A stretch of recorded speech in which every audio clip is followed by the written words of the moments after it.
Hajde ući tu malo.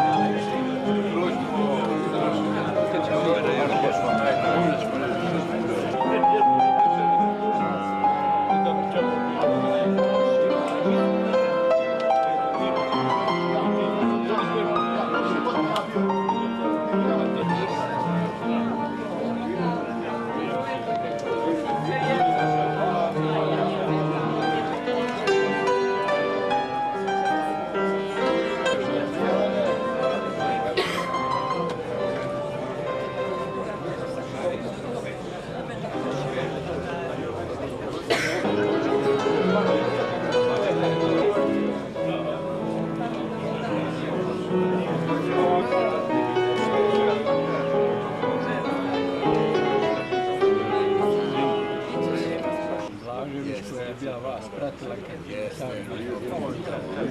mislio da će i ona doći.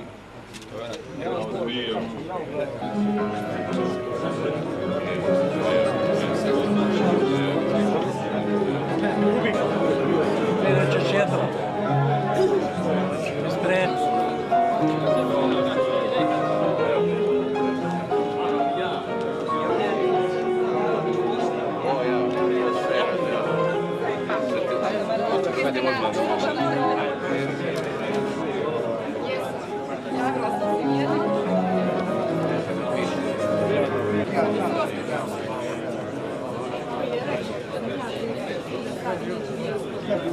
Sljedeći je ovo pozitivno. Vidiš što se ja slikao da.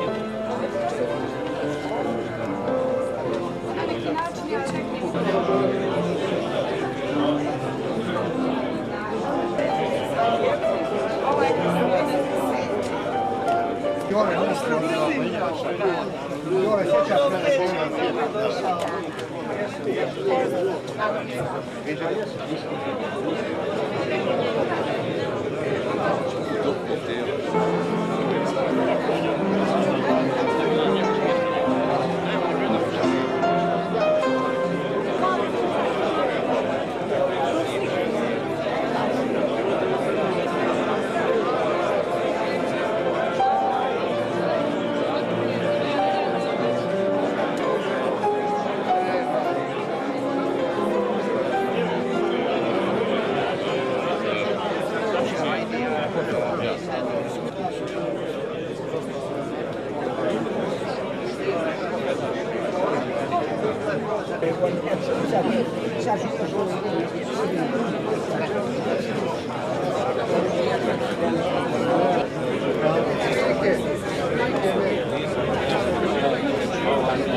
Možda vam je dečko da čuva vas.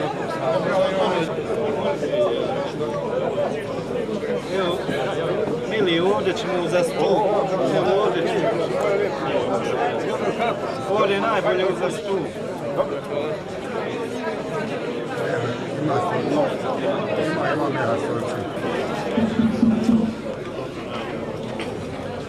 Izvolite. Dame i gospodo, ja sam odlučio da preuzmem večeras posao našeg dragog Zlatka Snedarevića. Ja ću večeras kratko biti konferencije i voditi ovaj jedan mali koktel koji smo upriličili povodom dolaska u Mostar našeg dragog gosta, akademika profesora Bogdana Bogdanovića.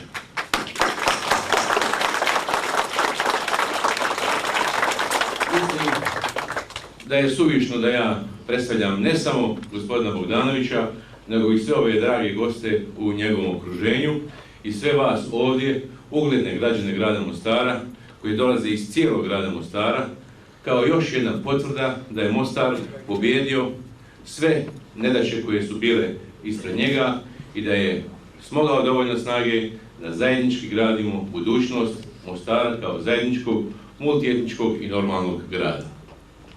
Ja bih prije svega želio da u svoje ime, u ime tog gradonačelnika i ubrzo i budućeg gradonačelnika gospodina Tomića, poželim dobrodošlicu našem dragom gostu, zahvalim se na jednoj ogromnoj podršci koju on imao, koju on dao gradu Mostaru u najtežim vremenima, da Mostarci prevaziđu sve krize, da pobjede sve nedaće i da dignute glave grade budućnost za svoju djecu. Mostar je donedavno bio simbol podjele u čitavoj Europi, skoro cijelom svijetu, simbol mržnje, simbol razaranja, tragedije i nesreće koji smo svi mi zajedno dijelili ovdje skupa, kako ko na kojoj strani Neretve ili kako ko u kojoj zemlji u svijetu. I opet smo na kraju smogli snage da pobjedimo sva ta zla koja su stajala pred nama, da se stisnemo zajedno, stegnemo ruke i da bez obzira na sve što se dogodilo, koraknemo jedan korak naprijed u novu budućnost grada Mostara. Prije nekoliko godina kad su građani Mostara dobili prvo pismo profesora Bogdanovića, odisalo je sa dosta tuge, suza i gorčine za sve ono što divni Mostar preživljava, a danas je jedan skup ovih ljudi ovdje, jedna potvrda i profesoru Bogdanoviću s kojim sam ga želio lično uvjeriti da je Mostar pobjedio sve nedaće i da je sretan što u svom okruženju ponovo ima profesora Bogdanovića koji mu je dao potpunu podršku.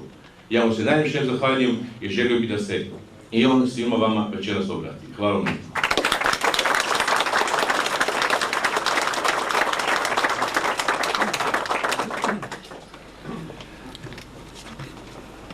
Kako su nas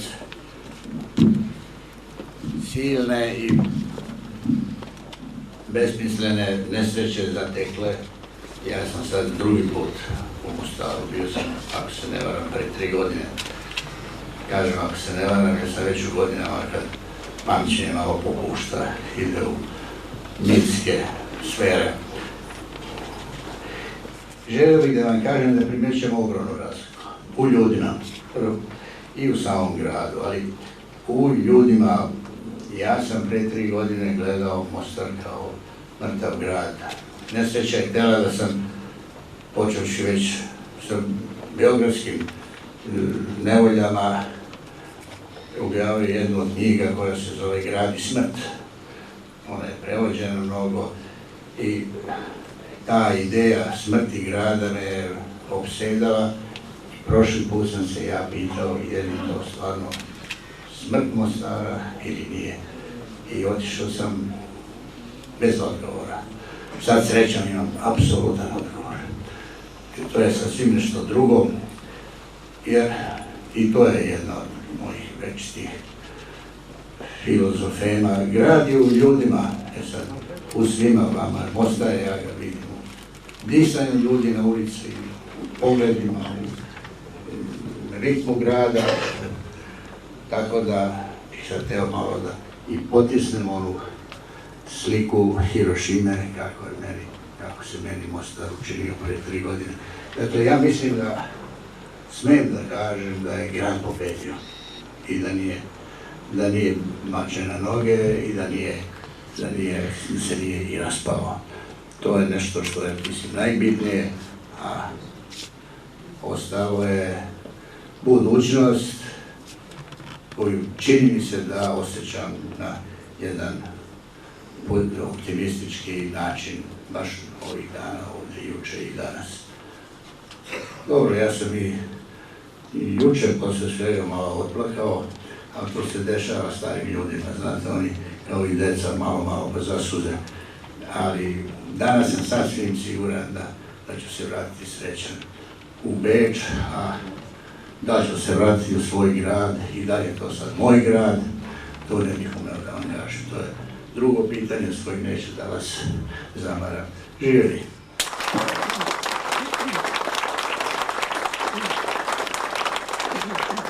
Ja sam uvjeren grada Beograda ponovo se vrati na isti ovakav način, bude dočekan od svojih sugrađana u svom Beogradu.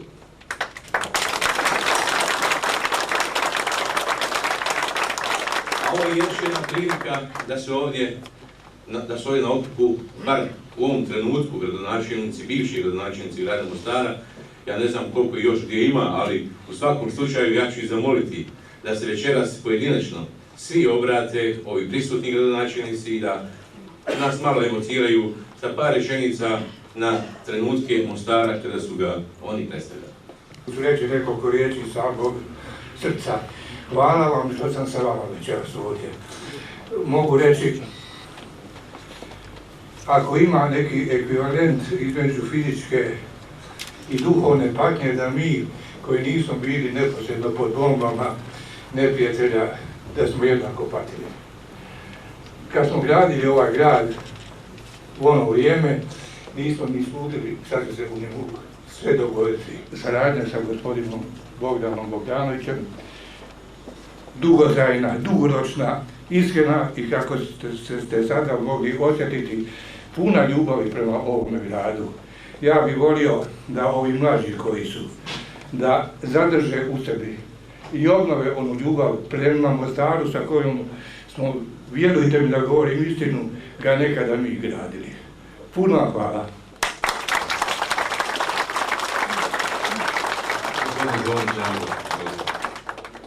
Ja sam danas stvarno, ne znam, na nekom drugom stanju nego obično svaki dan. Doživiti ovo je ipak događaj. Na ovakvom skupu sa ovoliko ljudi, sa svih strana, svih nivoa, svih staleža i tako dalje. Pa mogu da kažem, ne znam šta da kažem, ali u svakom slučaju sam sretan da sam ovo doživio. Sretan sam što Bogdana vidim ovdje s nama skupa, vidit ćemo ga i u buduće. Sretan sam što ćemo u buduće imati više ovakvih prilika. Sretan sam što ćemo doživjeti cijeli grad i živjeti zajedno kao nekada. Mostar je jedan od najljepših gradova u svijetu. A sa našim dragim gostom, Bogdanom Bogdanovićem, imali smo dugogodišnje kontakte, skoro svi ovi predsjednici koji smo ovdje. Ja sam 90. godine imao čast da odem u Beograd, da razgovaram sa našim Bogdanom, koji je puno učinio za naš grad, brinuo se, o nama govorio u svijetu i pisao o tome. Želio bih da se zahvalim za sve one trenutke koje sam proveo kao Mostarac sa našim Bogdanom i želim mu dugo zdravlje kao i svima vama. Živjeli. Ja kao malo mlađi od ovih iza mene, uopće se ne osjećam niti posebno raspoložen, niti posebno neraspoložen. Zapravo ja sam u jednom ambijentu koje nosim od trenutka nesreće našeg grada i cijele države i da do današnjeg dana nisam svoj stav ni za joto promijenuo. Mislim, svi koji me znaju mogu to svjedočiti. Ja mogu samo reći da mi je drago da se stalno povećava broj onih koji su zajedno s nama, da se potrudimo, da stvorimo uvjete za budućnost naših budućih generacija. Ja to sve iskreno želim da zajedno s ovima malo starijim iza mene napravimo na jedan dostojanstven i možda moja jedina posebna želja je da se malo više potrudimo da dinamika povratka u jedno stanje normalnog života grada bude neuporedivo brža nego što je to ona danas. Ali nadamo se da ovim trenutkom i dolaskom našeg uvaženog prijatelja i čak ne znam, smijem li reći da je on i dalje ostao naš počasni građanin grada Mostara, da ćemo nastaviti graditi Mostar u smislu želje sviju nas i za dobro sviju građana Mostara. Hvala lijepo. Posebno sam sretan što smo u društvu sa gospodinom Bogdanom Bogdanovićem. Sebi ću dozvoliti možda jednu grubu usporedbu, što je vjerovatno njegov dolazak jedna ćuprija više koje Mostar treba. Ne mislim samo na ove ćuprije koje su porušene i ove koje se grade ili su izgrađene, nego u onom drugom smislu. I posle ovoga skupa uvjeren sam da će te ćuprije u Mostaru biti još i veće, mnogobrojnije nego što su nekada bile. I od jednog svestranog uspona i razvoja naše Republike Bosne i Hercegovine u kojoj je Mostar također doživio svoj puni razvoj našega grada. Na kraju, ako treba neka poruka, i založite se svi da toga više ne bude nigdje, pa i u Mostaru.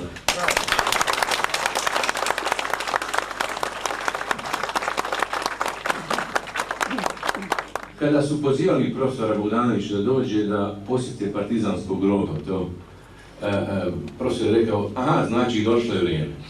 Da je došlo to vrijeme u Mostar, potvrđuju mnogi stvari u prethodnom periodu. Ja bih sada pozvao budućeg gradonačelnika, gospodina Tomića, da se obrati. Dame i gospodo, uvaženi gradonačelnici, uvaženi profesore, ja sam svojim prihvatanjem ovoga posla rekao da želim da Mostar postane normalan grad. Nikakva druga politička floskula, nego da bude normalan grad. I što ima u normalnom gradu normalnije od toga da ljudi koji su vodili taj grad, gradili ga, a ovdje ne govorim samo o vama, nego tu vidim još dosta ljudi koji su dugi niz godina gradili grad Mostar, a i oni koji su danas u gradskom vijeću, načelnici općina, dakle ljudi koji grade Mostar, ne bi ništa normalnije nego da se nađemo na jednom ovakvom mjestu, da iskoristimo boravak uvaženog gosta, da dodamo još jedan stepenik na putu do pune normalizacije grada Mostara.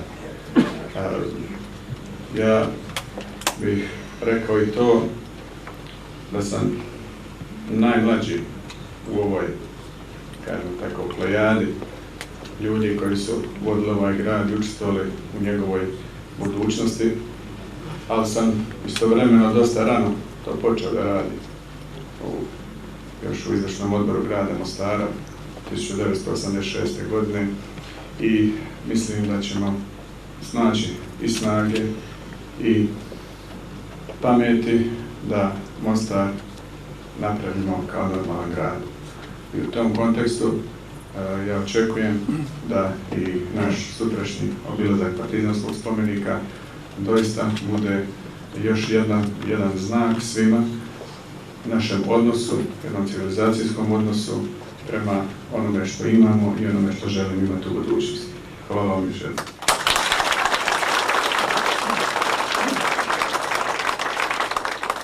Želimo da uručimo jedan poklon profesoru Bogdanoviću od Gradske uprave grada Mostara.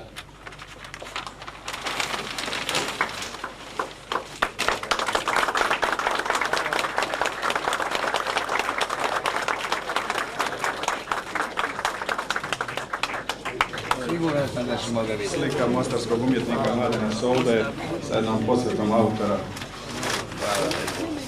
Hvala. Čestitam. Dakle, za 2 godine da zajedno pređemo preko ovog starog mosta.